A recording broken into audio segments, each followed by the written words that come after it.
Hello and welcome to this eOpen house at NUS Law. My name is Eleanor Wong. I'm the Vice Dean for Student Life and Global Relations here, and it's my job this evening to take your questions and pass them along to my much more esteemed co-panelists. On my left, well, it's true.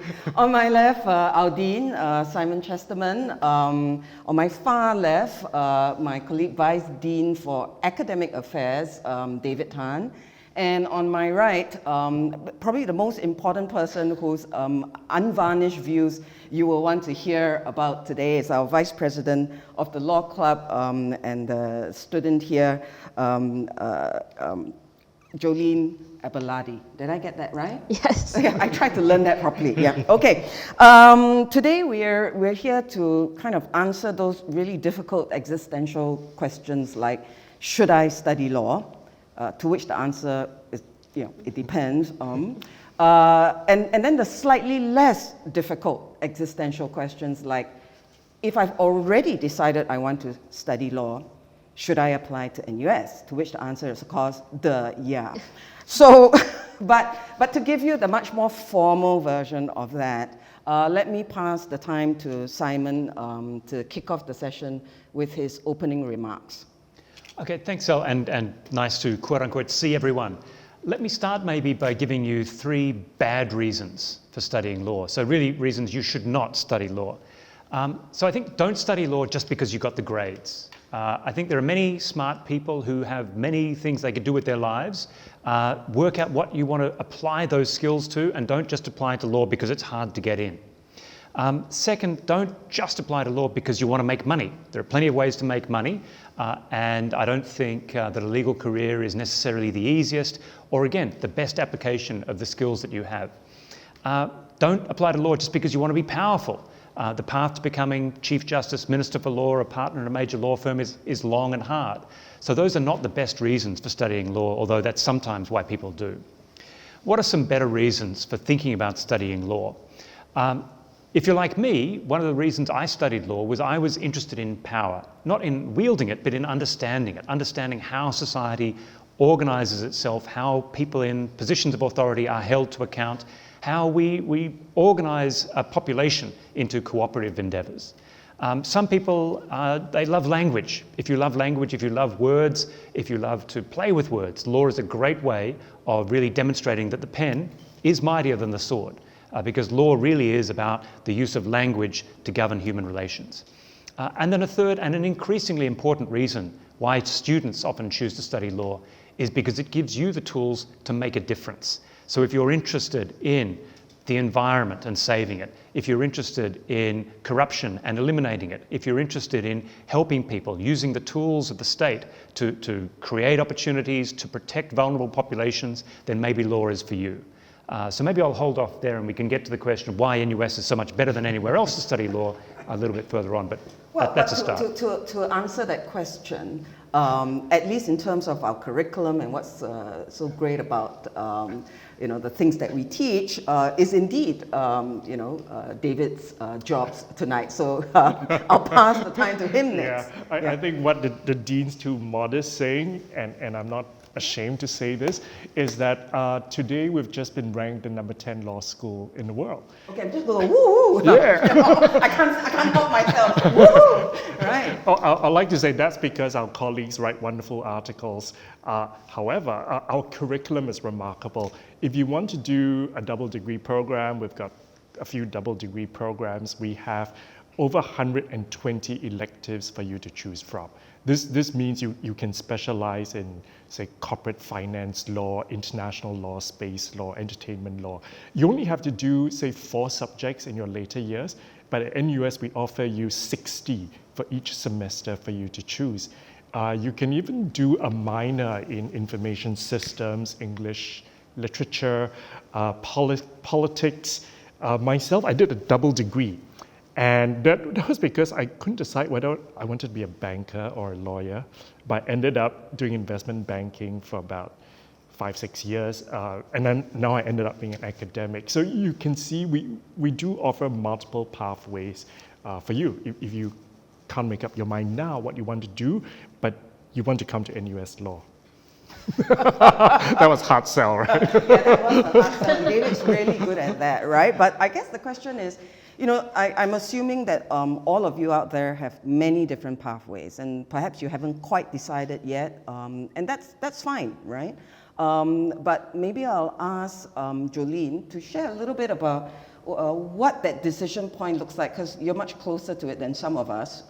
The white hairs, unfortunately, are real. And so maybe you understand better what some of our audience out there is thinking about, and you can share a little bit about how they can make that decision and how you did. So for me, actually, I completely understand where students might be coming from. NUS is a very prestigious university, and you have to admit that it is harder to get in than any other university. So it was a shot in the dark, applying and then getting interviewed and then eventually getting the offer. But I think I agree with everything Dean Chesterman said. Oh, don't. Yes, I do. So But Jolene doesn't always agree with us. In fact, she's Yes. always such a strong advocate for the student's position, and sometimes she's got to knock me over the head, right? I know that, so yeah. Yeah, so actually why I chose law in particular is because I really wanted something that challenged me. So I actually came from mass communication in Ngee Ann Polytechnic. So it's actually a lot more different than my peers. So making the transition to a completely different industry was already challenging on its own. But I think, as my co-panelist will tell you, law itself is already very intellectually challenging, and that was something I wanted going into law school. And I also really love language. I love writing, and I think the myth about law is that it's a lot about speaking. If you can speak well, your elders will tell you, oh, you should be a lawyer. But what I've noticed in law school is that a lot of people come here because they are good at writing, and that's where they excel. And a lot of law is about writing and preparing rather than actually speaking. Yeah, that's my opinion. Was there any way in which law school didn't live up to your expectations, or where some expectations that you might have had, or that some young people thinking about whether to do law might have, turned out to be like sort of 180 degrees, just totally not the case, right? Yeah. I think I don't have an exact answer to that. But I do have this consensus among the student body. So everyone talks about how, just how I just said, we come to law school because it's intellectually challenging. And then you come to law school, and then there are memes about how you come to law school for the intellectual challenge, and then you are at the actual intellectual challenge, because it's so incredibly difficult. Okay. But I do think it pays off. At the end of the day, we play hard, we party hard, And also there is a kind of satisfying feeling that when you finally get it, when it hits the spot. Yeah. So I think that might be the myth there. A lot of people know that it is very hard, but nobody expects it to be this hard. Yeah. So maybe we'll just jump straight into the questions that are coming from you. And there's a Q&A panel. Please just type it in. If we can't answer the questions on the spot, some of our colleagues will be taking down the questions, and we'll try to make sure that they're answered in a follow-up. But related to what was going on here, I think there's a question here. If I'm still a JC2 student now, what should I do this year to see if law is something that would be right for me, and to prepare myself to enter NUS law? And I think that's a good question, right? My own answer would kind of be, enjoy yourself, have fun, because this is your last year. You'll have fun if you're really going to come into NUS law. But I'm teasing, and is there a serious answer to that, Simon, David? So I would say, firstly, speak to people, speak to current students, speak to people who've gone on into the profession. But I think one thing I wanted to pick up on what Jolene said is that she was pretty clear she didn't just apply to law school because she wanted to be a lawyer. And I think that's important to highlight, that there's a tendency, particularly for parents, to want their kids to have stable careers, and that's understandable. I'm a parent, I feel like that sometimes as well. But as you think about your university experience will be a transformative time in your life. As Jolene said, you work hard, but you also play hard, you have a degree of independence. And the reason for coming to law school shouldn't just be because you want to be a lawyer. It should be because you're interested in the kind of critical analytical skills that we will foster here. So as you think about what to choose, don't just think about who you want to be, about what you want to be in terms of a profession. Think about who you want to be, what kinds of skills you want to cultivate in yourself. And if that includes the kind of writing skills, oral skills that we've been talking about, then law is definitely worth pursuing. You should do well academically. It's hard to get into law school. It should be hard. It shouldn't be impossible. I mean, you don't need to be a rocket scientist to be a lawyer, and you need skills other than pure academic skills. But in addition to doing well, thinking about whether law is right for you, I really would echo what Elle started off with. Broaden yourself. I always get, a small part of me is disappointed when I hear students saying that they dropped all their CCAs because they just wanted to focus on academics. Because the reality is, and this is an academic saying it, academic success is not really a predictor for success in life. You need to do okay academically, that's important, but you need other skills. The ability to communicate, to work with people in a team, to overcome setbacks, those are all important. And you need breadth as a person. So I'd cultivate all of those things as well. And lastly, enjoy yourself in JC2. You'll miss it when it's gone. So kind of linked to this, there are several other questions that are there, right? Like, are science students at a disadvantage when they apply for law? And also, if I am weak in writing, do you think it would be difficult to manage in NUS law? Are there any additional courses or help that would be available to improve writing? So I think it's still sort of on this general topic of what are the qualities that might make law and myself a good fit. So maybe would science students be at a disadvantage if they came into law school? Should I throw that over to David? I can take it. I was a science student, and back in those days, I finished JC in '87, and I did the triple science with chem, biophysics, and maths. I don't think it's a disadvantage. I see it as, whether you're from arts or science, there are pros and cons. So even from science, I suppose you come with a certain logical reasoning. You write in a more clinical way compared to, say, an art student where you might be better with the language, the flow, but then your thinking might not be as precise as someone who has done, say, physics or maths. So it's pros and cons, and I think what's important is a love for the English language, that you're willing to read, because there's a lot of reading, and then you're willing to write. So in the first year, my colleague here, Eleanor Wong, she runs our skills program, and you'll be trained for a whole year on how to read better, write better, take better notes, and speak better. So don't worry about whether you're science stream or art stream. It's really about getting in that matters at this point. Yeah. And Julie, you were the one who sort of brought up that it ends up there's a lot more writing than we'd expected. So I mean, is it the sort of thing where someone should, I think the question here was additional courses, help available to improve writing, or what are your thoughts for someone who maybe thinks that they're weak in writing? Yeah. Actually, as a communications student, most of my experience and I guess accolades when it comes to writing was in fiction. So writing fiction, writing poetry, plays. So coming to law school, it was my skills in the news writing modules. So learning to write more clinically, like Prof. David said, more clinically, more concise, and logically. That was the skills that was needed to be a good lawyer and writing a good memo. Of course, you want to develop case theory, make people cite you. But in the end, I too had to learn. I think everyone has to learn, which is what year one is for. So you might think that you might not be a great writer, but so long as you're a good communicator and you kind of know what you want to say, the skills can come later, I would say. Yeah. But what do you think, Prof. L, since this is your forte? Well, yeah. I mean, whoa! You learned it. You threw it right back at me. So, Yeah, I think, and I've seen there are actually a few more questions that are kind of about aptitude. One asks whether, doing psychology would be useful for coming into law. And one of the things I tell students is that the great thing about law is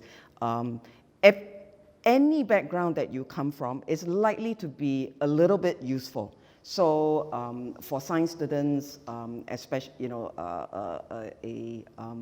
an attention to detail, specificity, all those things go in favor of them.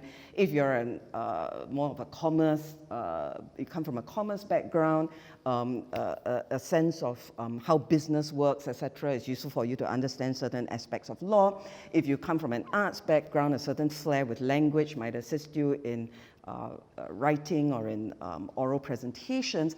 But the point is that law also engages all these other things. So none of us, when we come into law school, is likely to have the full complement of skills and aptitudes that are useful for being a lawyer. And so everybody's got a little bit of an advantage, but everybody else also needs to learn something additional, right? And for me, that's the great thing about law, that it will stretch, I think, all of you, regardless of whatever background you come from.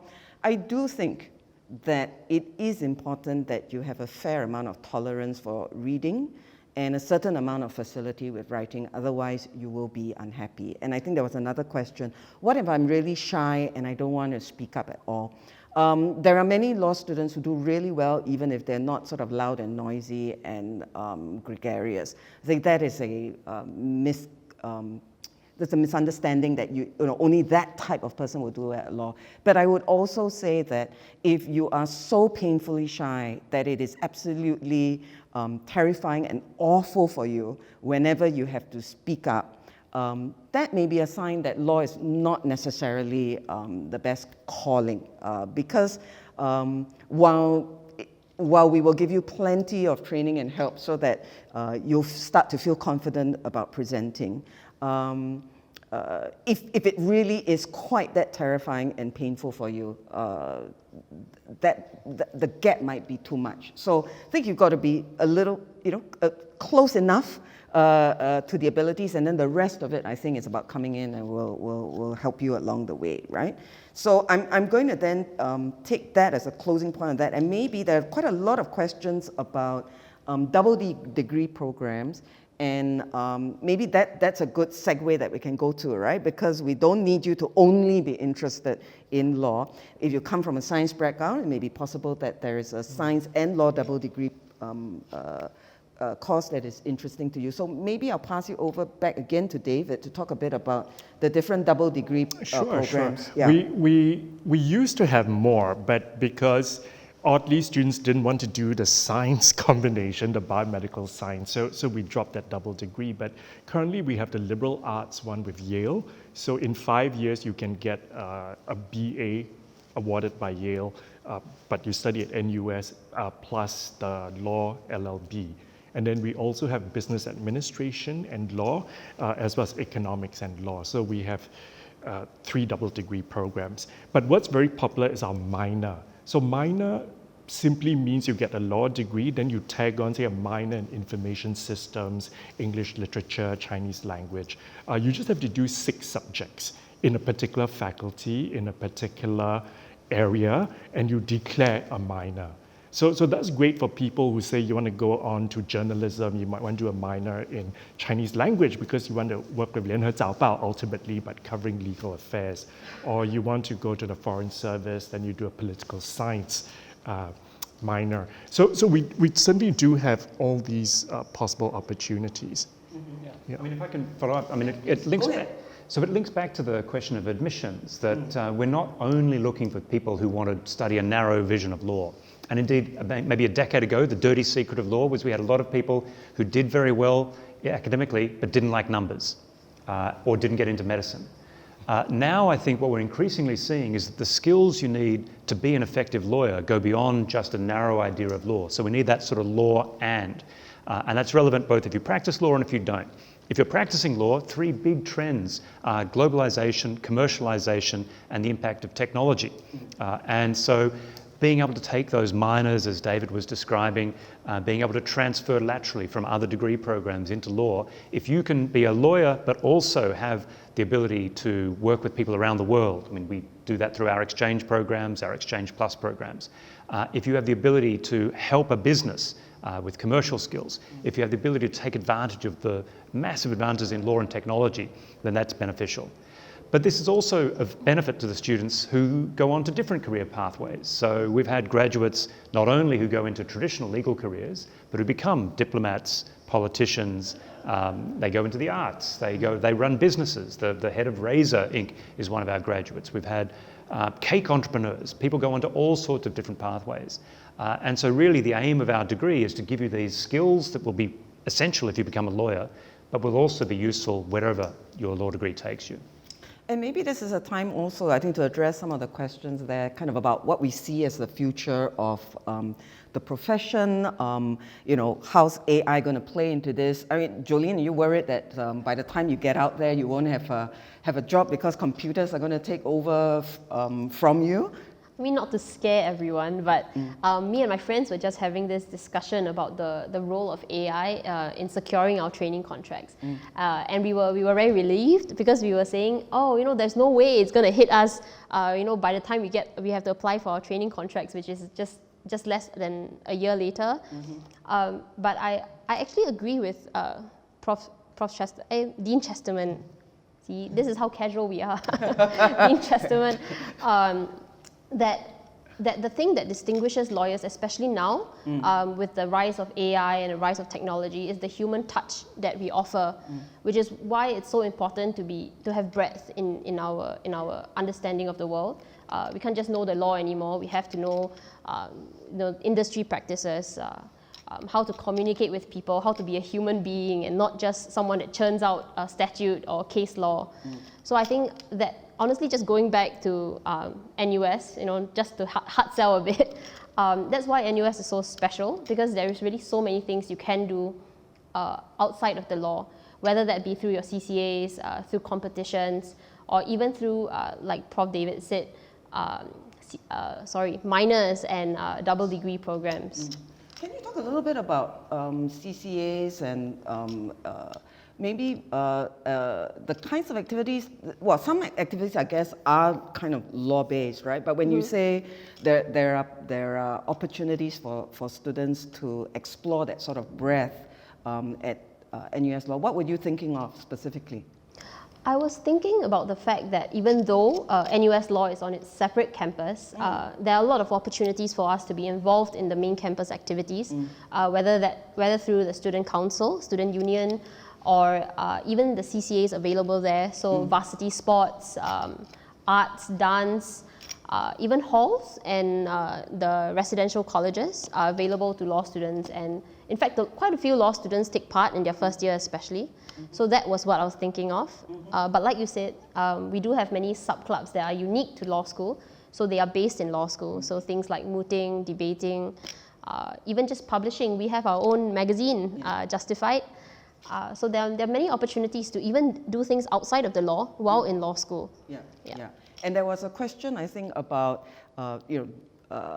internship opportunities, right? And again, I think that's wearing my hat as the person in charge of sort of careers guidance. We're trying to expose students to the idea that if you have a law degree, it's not, well, I think most of us, I think it's fair, go on to do at least some time in what one would think of as a typical law practice, in a law firm.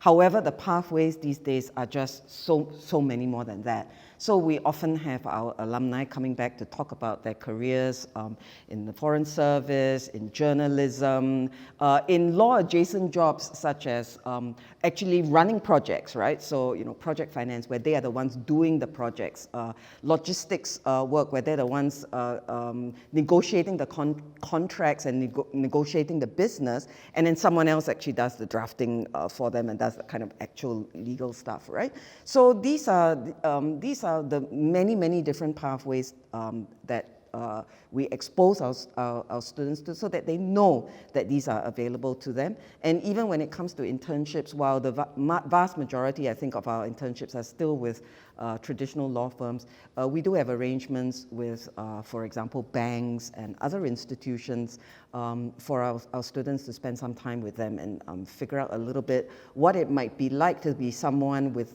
a law background, but to be involved in a non-law job. Because increasingly, I personally think that many of our students will explore that, and why not? Simon, you were kind of like leaning forward. No, so just maybe to pick up on the technology point, I echo everything Jolene said, but on technology, so 3 of us on the panel, I think, are old enough that legal research used to involve what were called loose leaf services. So there'd be a folder in the library, and then monthly there'd be a paper update that we would then have to slot into the right section, maybe risking a paper cut. This is regarded as somewhat quaint by our current students who are used to doing everything online. So the only constant is that there will continue to be change. But I think, as Jolene was saying, one of the distinctive qualities of law is that if it's about anything, it's about human behaviour and understanding humans and having reasons that humans can understand. And so, although law is being transformed by technology, I think there will always be a role for people to intermediate disputes, to play that negotiating role. But what it means is that the value of being a lawyer is certainly not, if it ever was, just knowing the law.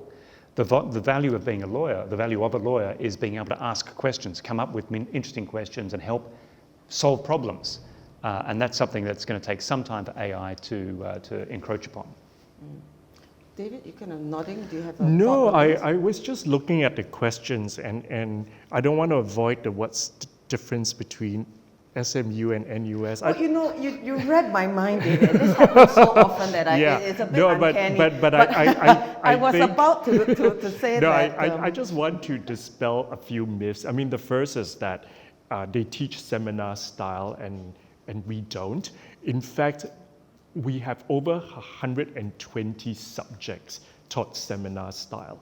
A seminar style simply means you get about 30, 40 students in a class, and then you discuss. It's a high level of discussion. You're meant to do your reading before, and then you come into class and then you discuss. Only 6 subjects out of over 120 are taught in a lecture tutorial style. So we definitely, most are seminar style. Lecture tutorial style, I'll ask Jolene to talk about her experience, because it's always better to hear from a student what a lecture tutorial is like and how different it is versus a seminar. So over to her shortly. But then the other thing that I think is very different is SMU mandates a lot of compulsory non-law subjects like accounting. They've got a number, you can look on their website. We prefer to offer our students a choice. So we have unrestricted electives. You can do 3 or even more in any faculty, in anything you like, and it's counted towards your law degree. So at least minimum 3. So some say, I really like econs because A levels I got an A. So they end up doing economics 101, 102, in addition to the law degree. Others will say, I hate numbers. I want to do more English lit. So the difference here is that SMU perhaps is more prescriptive as to some of the non-law subjects you need to do, but we leave it up to you to decide what you might want to do outside of law. Yeah. So I was going to say that we'll kind of move now, perhaps from the first question was kind of just generally, what is it like to be a lawyer?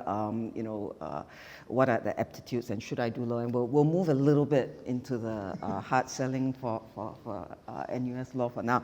And indeed, one of the questions was sort of, what's so great about the way we teach, and what's a typical lesson look like? And so I'll pass that over to Jolene. And then there was also a question about how do we distinguish ourselves, if we can, from international schools and from those who are trying to decide whether to be here or somehow to take their lives in their hands and go to Europe or to the UK.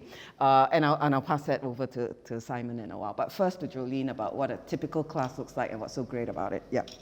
I mean, I can't really say, I'm only in my 2nd year, and that's where it gets exciting. Exciting is a word.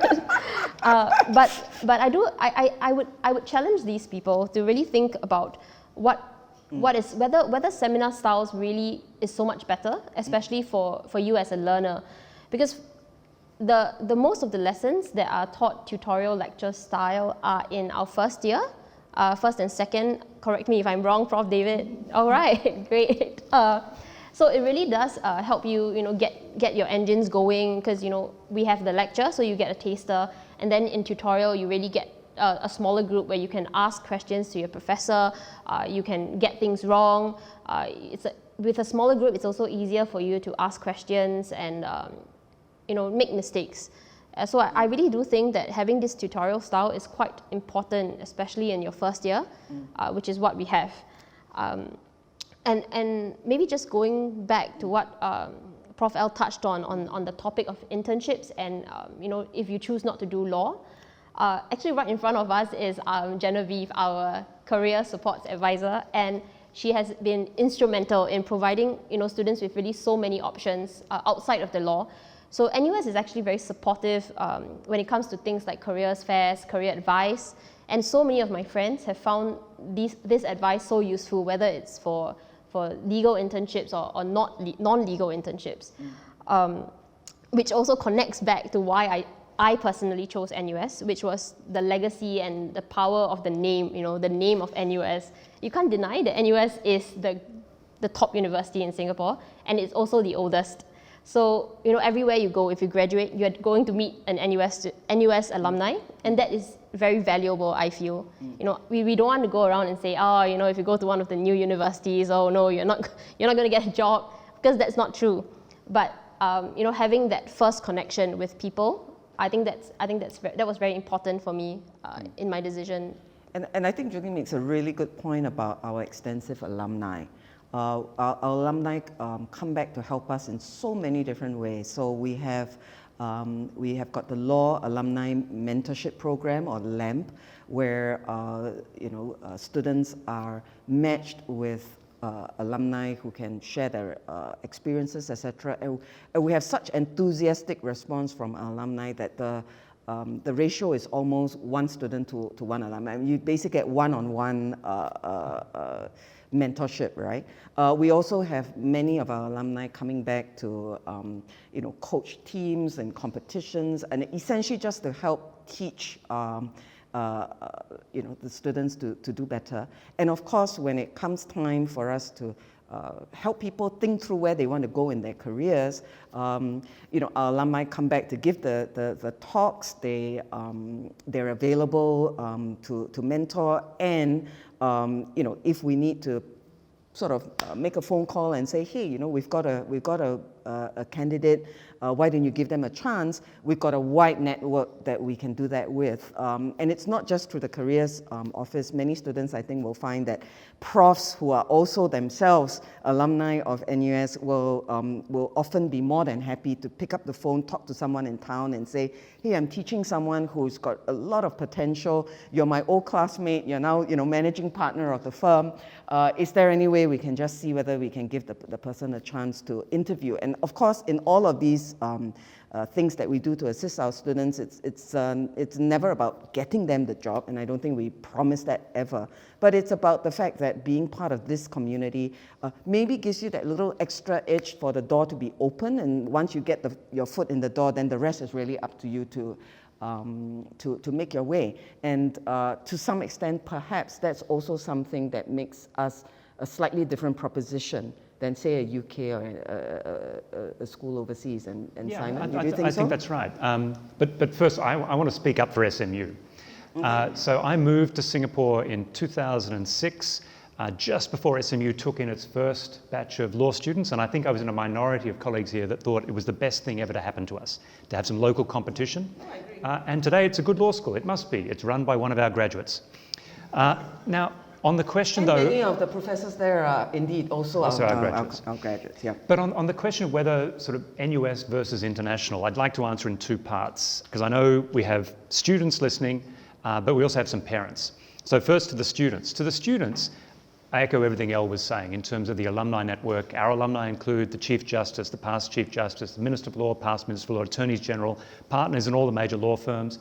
And so if you think there is a chance you are going to practice law in Singapore, you want to be part of that network. If you think you're going to practice in London for the rest of your career, by all means go and study in London. But if practicing in Singapore is going to be part of your journey, then having that alumni, having that support network, not just to get you through, but later to give you work, to be supporters, to be collaborators, then that's enormously important. Again, to the students, if the reason why you're thinking about studying law abroad is because you just want to get away from Singapore or get away from your parents, I understand. We're all feeling a bit constrained after COVID, but we have exchange agreements with 50 plus institutions in 20 plus countries and regions around the world. We have an Exchange Plus arrangement where you can go and do a master's degree at places like NYU, Toronto, Erasmus, Tsinghua most recently. And so if you just want to get out of the country, travel, that'll be happening soon, and then go on an exchange. That's almost certainly going to be back on the cards when you're at university. So that's a bit to the students. To the parents, money. I was once at an admissions talk where a parent with a straight face asked me, how can you say NUS is better than studying at this brand name university in England when the brand name university in England is so much more expensive? And I explained the reason is taxes. Our fees that we charge, we know they're not cheap, but they're far cheaper than the actual cost of educating a student. Fully 3/4 of our budget comes from government, comes from taxes. And so parents that think they're buying something better by going abroad, you're still paying the same amount of taxes here. The investment in education is at least as much here in individual students. It's just that you're choosing to pay more of it. So again, if you're thinking about studying abroad, think about the opportunities, think about the cost, think about also the network and the experience that you'll have as being part of NUS. And maybe a last point, if the students want to get out of home, take up Jolene's suggestion, go live in halls of residence. And that's a way of having a rich, full university experience while still being in a nice, safe place like Singapore. Actually, I would just like to, add on to what Dean Chesterman said about the cost. Because, I didn't come from a very, stable financial background. I came from a single parent family. So, and I have a lot of siblings. So coming to law school, I was very apprehensive. I was thinking, I'm not going to be able to afford it. Even if I do get an offer, what happens next? And, this really builds on the network point. Because we have such a powerful alumni network, the support that is offered in terms of financial aid and bursaries that are unique to law school, unique to NUS Law, is so broad. I actually pay no school fees. Thank you, alumni. But it's really, I think, choosing NUS Law as a Singaporean or as a resident, there really is, the cost is a very big consideration. It was for me, and I think it might be for a lot of the students as well. Yeah. If I can just underline that. I mean, an important part of my job is fundraising, and the easiest thing to raise money for is needy students. And so I think we can say hand on heart, no one should fail to be able to pursue an undergraduate degree. No one should be prevented from doing undergraduate law, at least, for financial reasons. Again, I echo what Jolene was saying, to thank our alumni for their enormous support of that. So if you're watching this thinking, gee, can I afford to come to law school? That should not be a barrier. Yeah.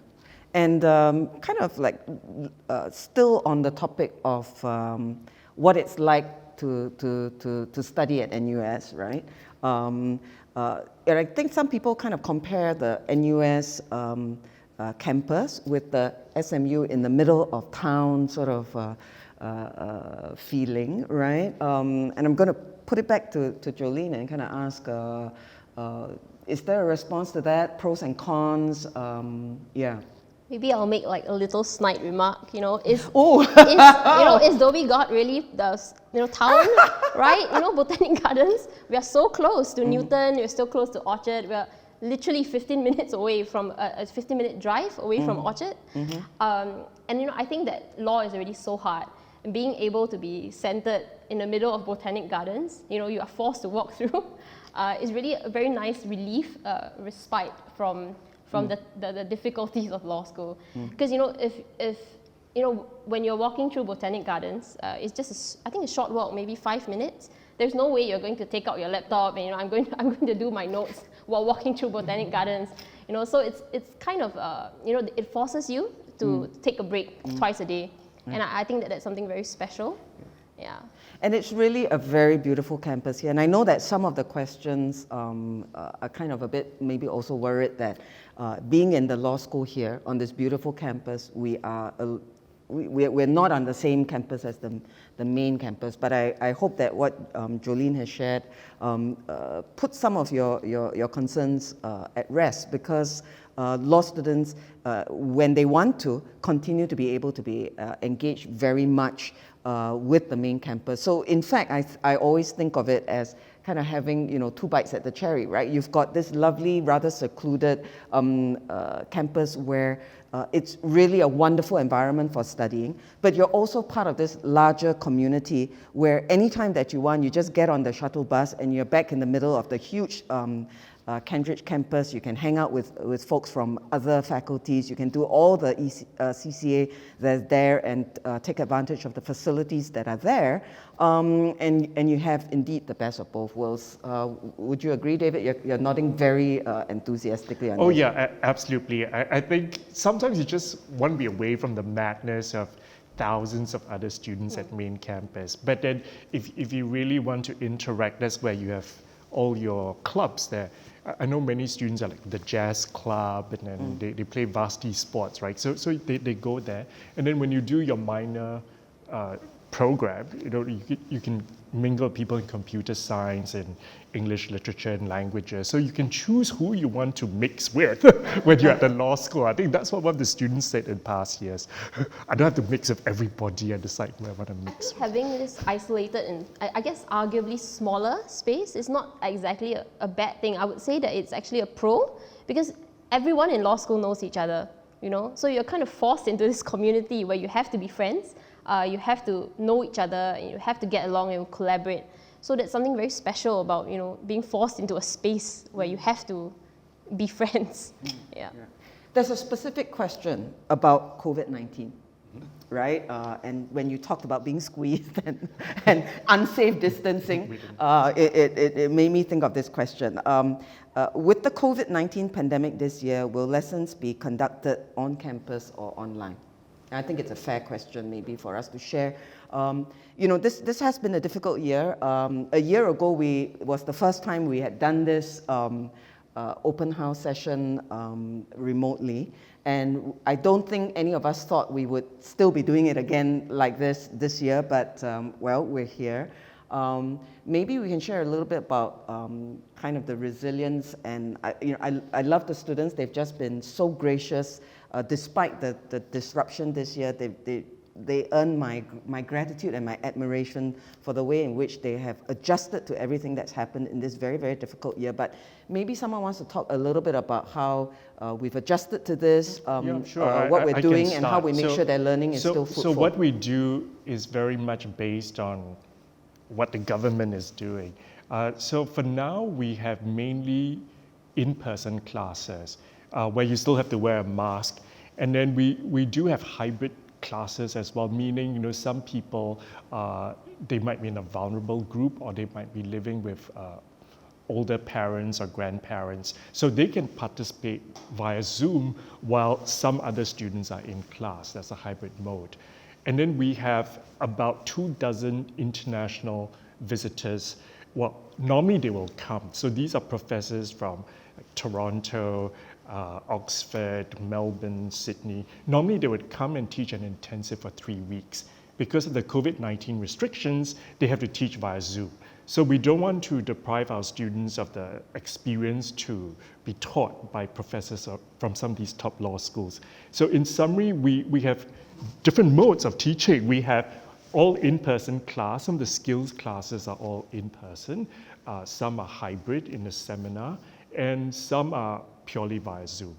So we would like everything to go in person, but it really depends on how Singapore opens up over the next few months. Yeah, if I can add to that. So our top priority throughout all of this has been the safety and well-being of our students and staff. And so this time last year, that meant progressively moving to complete online activities, And now we're in a position where that dynamic has changed. Last semester, so that's the second half of 2020, we realized pretty early on that it was going to be mostly online, and so we decided to go almost entirely online. And that meant we could give faculty 2 months to prepare, we could warn students, and virtually all of our classes last semester were online. But as the situation stabilized in Singapore, we engaged with our students, and around the world there's been this conversation about online learning. And actually a lot of the learning that happens is not just during the class time, it's on the margins. And the kind of support network that Jolene was talking about, that sort of encouragement of social interaction, is very hard to do online. I mean, I echo what Elle said, our students demonstrated great resilience. The Law Club in particular was incredibly innovative in doing online things when we couldn't meet in person.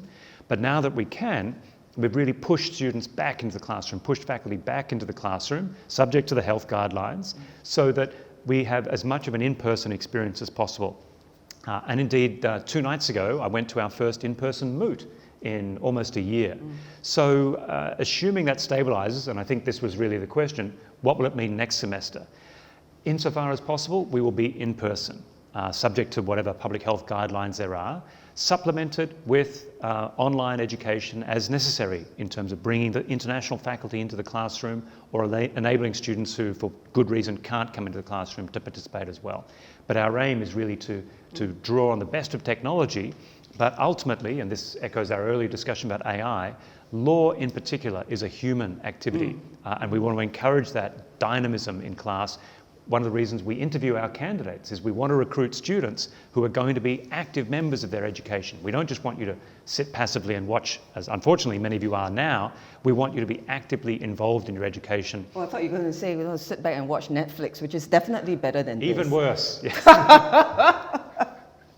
You see, we always disagree about certain things. You know, and Jolene, I mean, you know, be honest, right? Actually, you miss being able to just roll out of bed and just turn on the Zoom and come to class instead of now having to actually come in, right? Yes! You know, that's exactly what I was thinking when Dean Chesterman was like, you know, we were going to push our students into class, and I thought, yes, you're pushing us. You know, you're pushing us. You want to stay at home.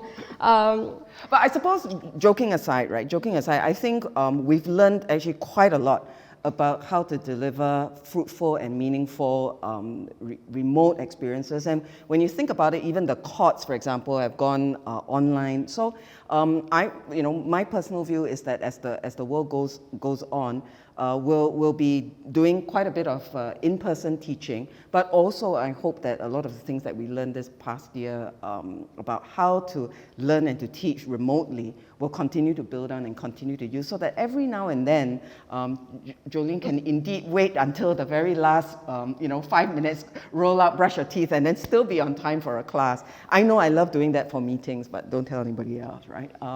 Okay, so we're kind of down to maybe the last 10 minutes or so, and I thought that this is a good moment to segue one more time. So we kind of looked at, would you want to do law? And then if you wanted to do law, would you want to come to NUS? And then assuming you're going to come to NUS, I guess the final question we maybe want to quickly address is, what's it like to apply for, to try out for our interviews, the essay, and how frightening it is. Is it all going to be to get in? And what are your chances, in a sense? A lot of the questions are about what are your chances of getting in? And so maybe we can talk about those clusters of topics. So maybe, back to you, Jolene. Frightening interviews, horrible written tests. Is it true, or is it actually quite a bit of fun to come and interview with us? Actually, for the written test, I'm not sure if I can say this, but for my written test, we had, I think, hundreds of students sitting in one large room, and then one of the professors walked down the aisle, and then she told everyone, if you are only here because your parents asked you to, I allow you to leave right now. So it was horrifying. Everyone was so afraid. But actually doing the test, because I sat for both the NUS and SMU law applications, and they are very different. I really enjoyed the NUS application. I can't tell you what's going to be on the test, but it is enjoyable. It is not as difficult as one would think, and it does test whether you have the aptitude for law. For me, my interview was very special because I got to meet Professor Walter Woon, which was very special, I think, to a lot of people who are interested in the law. Prof Woon is a big deal in the legal industry and also in any other industry. So when I sat down with him, and I actually see that one of the questions is, if you are able to show more legal aptitude, does this make you a better applicant? So I actually went in with no legal knowledge, except media law, which was compulsory in my diploma. So Prof Woon kept pushing me, so what do you think? What do you think? So what they're looking for is what you think, not exactly, do you know the law? So that was also very special to me. And when I actually eventually got the offer for NUS Law, I dropped Prof Woon an email to thank him, and he said, anytime you need to talk, just drop me an email. And this really is reflective of the culture in NUS. You can email any of the profs, even any of the deans, and they will reply you. I mean, I think by now you can tell we have a pretty good and casual and I think a very level relationship here between students and profs. But I wanted to take up this point about indeed whether you need to know any law before you come in for the interview, and the definitive answer is no, right? It's our job to teach you the law after you get in. All you need to do, I think, when you come to that interview is to show that you're someone who's prepared to engage in a discussion on a topic which should be within your ability to think through based on just being a human being alive, and I hope fairly up to date with what happens around you, or having some sort of opinion about activities that you yourself have taken part in. Very often, I know that when I conduct interviews, I just want to know, you're interested in something, and I want to know your views about it, and whether you can have a good conversation with me about why you hold those views. Since you're talking about interviews, Elle, can you just explain how we do the interviews, the 2-to-1? Because not everyone knows. Okay. It might be useful. Yeah, so the way that we do interviews is you come alone. So this is slightly different, I think, from SMU where you do interviews in a group. At NUS Law, what we like is to give you that, I guess, that direct attention so that you are the one who has the ability to shine during that time, and you don't have to compete with others for that time. So it'll be you, but facing two profs, and they'll engage in a conversation with you. And this year, our interviews will be conducted remotely, so by Zoom. But in a way that will make it even more casual and intimate, because it's kind of just the three of your faces. So, and it's not, you're sitting there and the two people sitting there at you. I mean, you're all going to be on screen together. Also this year, our essay will be conducted remotely and online because of the safety issues. So I guess, go tell your parents to get you a good new laptop is the takeaway. But no, I mean, again, joking aside, it will be remotely done this year, and for both the interviews as well as the essay. Yeah. Yeah, and if I can add in, maybe try not to just roll out of bed 5 minutes after waking up and zooming in. But candidly, I mean, part of my job is running the law school, and initially I had some reservations about the interviews because all of our faculty spend 2 full days, at least approximately, doing interviews, and we can't guarantee that Walter Woon will be your interviewer. He's former Attorney General, in case you're wondering who we're talking about. But one of the reasons why I do think it's worth making that investment is, well, I suppose a couple of reasons. One, it enables students, a bit like what Jolene was describing, if you're asked why you want to study law and you actually don't, this is your opportunity to say, I don't want to do law. And our faculty will be very polite. They'll say, okay, fine, you won't get in. But the other reason why I think it's very important is it means we are making an investment in selecting you. And that enables us to screen out people we think are fantastic, they definitely get in. People who have no aptitude, what are we looking for in between? Kind of what Elle was saying. We're looking for people who can take part in a conversation, who can have an opinion, defend it, and are the kind of people we think would be interesting to have in a classroom. So be forthright, be open, but one thing you should not do is try and demonstrate it. Don't try and wow us with your legal knowledge. because occasionally we'll have someone who says, yes, let's talk about indefeasibility. And the property lawyer then ties that person in knots. So don't think you have to cram law to come to the interview, but do, if you can, read the papers, be aware, as Elle said, of what's going on around you, and have an opinion and be ready to defend it. And I think quite a lot of the questions are about what is the, what are the scholastic and academic requirements necessary to get shortlisted for the interview and the essay, and that all of that information is on our website. So go look it up, because there are many different categories. Each of you may fall into different categories, and the information will be there. And then once you get shortlisted, I think there were some questions about what's the sort of offer rate, right? What's the acceptance and offer rate?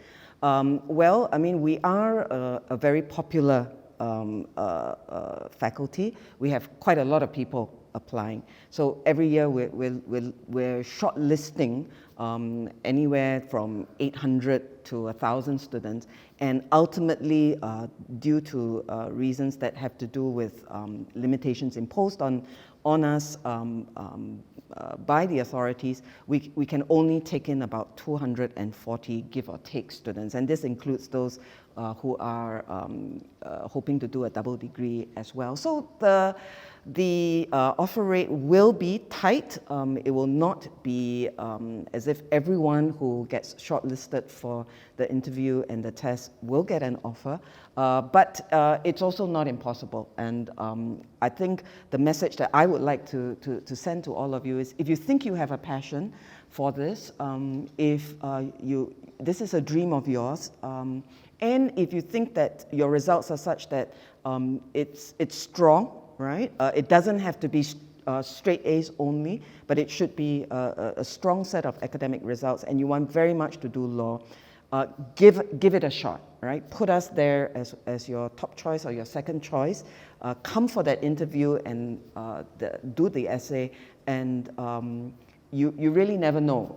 I think sometimes some of you sort of self-censor, you exclude yourself rather than try, and it may turn out that if you had tried, you would get it, right? David, yeah, Simon? Yeah. Well, I just say, don't worry if no one in your family has been a lawyer. Don't worry if you're going to a JC that doesn't have a lot of people getting shortlisted for law. One of the things we've done recently is try to broaden our tent a little bit to open up more spaces for people to try, to find out if they've got that passion to be a lawyer or to pursue law, and wherever a law degree can take you. So don't, as Elle said, don't self-censor, don't hold back. If you think you've got what it takes, or if you think you might have what it takes and you want to explore that, then put your name down. And if we shortlist you, once we're looking at those shortlisted candidates, everyone's equal. And it doesn't matter which junior college you went to, doesn't matter whether you came in through aptitude-based admissions or not, doesn't matter whether you came in under this new 5% rule. Everyone's competing on a level playing field, and we're just looking for, candidly, the most interesting people we'll have in our classroom, and also the kind of people we think can take a law degree and then go somewhere interesting with it.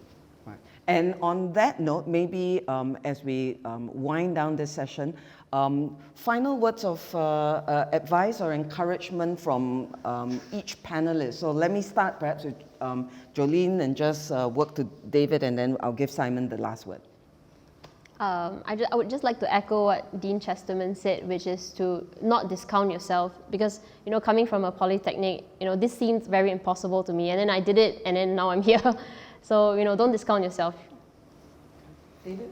Yeah, I would say just apply, because you can always, at the interview, if you change your mindset, I don't want to study law anymore.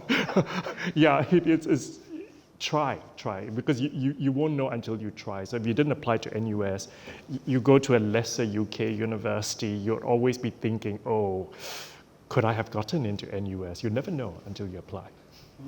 Yeah. Okay, well, if you don't apply, that's fine. Some of my best friends are not law graduates, but if you are even thinking about studying law, then you should definitely apply to NUS. And as I said in the video on the website, it comes down to the name, National University of Singapore, Asia's Global Law School. We're the oldest, we're the best law school in Singapore. We're a global law school. I will shamelessly echo what David said about being number 10 in the world. The reason for that is only partly what my colleagues and I do. It's mostly where our graduates go, the reputation they create. And we're an Asian school. We try to cultivate a deep understanding and knowledge of Asia to create opportunities in this dynamic part of the world. So fingers crossed, you'll apply, we'll interview you, and then maybe we'll see you at the welcome tea. And you'll help us to bring, you'll help us to bring NUS from number 10 to even higher up, right? That's the hope. All right, thank you all for being here with us. We'll say goodbye for now.